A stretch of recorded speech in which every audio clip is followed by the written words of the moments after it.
Welcome back to Morning Break. Now, recently with Jim, we discussed some of Social Security's basics. With this week, with our second part of our four-part Social Security series, we're going to dive deeper into full retirement age. Now, Jim is the president of Heafner Financial, is known as the Carolinas retirement coach. That's who you are, Jim. Thank you. And we're so glad to have you back because you're going to help our folks get financially fit. So the first question I got to ask you is, now, what exactly is full retirement age? Well, the first thing is when it is, okay? Okay. So full retirement age used to be age 65, but now it's between age 66 and age 67, depending upon your birth year.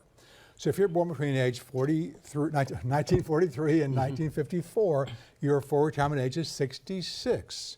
If you're born after 1954, you add 2 months for each year you were born after 54.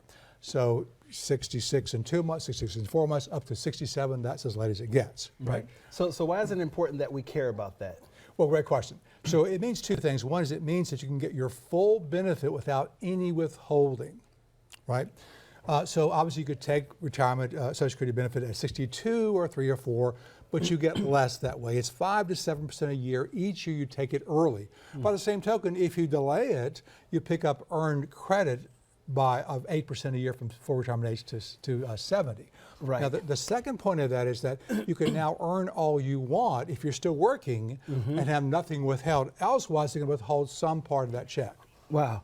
Okay, so unfortunately, if I was to die early, Okay, well, it could happen, right? but unfortunately, hope it doesn't happen. Now, won't I be leaving a lot of money on the table if that happens? You know, I hear that a lot, but it's really the fear of missing out.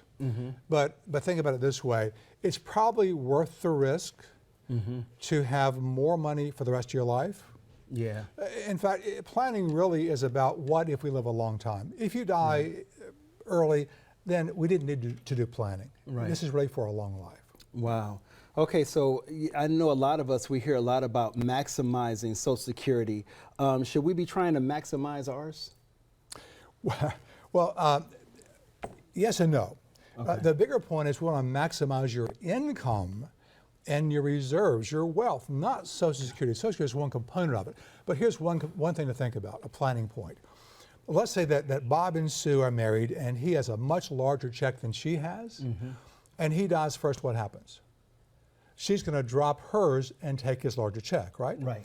Now, if he had waited to 70 instead of 66, he'd have $42,000 a year at the max versus 32. Now, which check would she rather have? His. Right. So it's an important planning point to delay for the survivor, the spouse. Okay, so in those cases, she wouldn't get both. No. She just gets to pick the larger of the two when one dies. Yes. Oh man. It's a very generous program. It's not that generous. All right. Well, thank you so much. I know that you're going to be with us again, and we're going to be talking about taxation of Social Security in a couple of weeks. Jim, Yes. thank you. Thank It's you. always good when you're here. Appreciate it. We'll be right back with more Morning Break.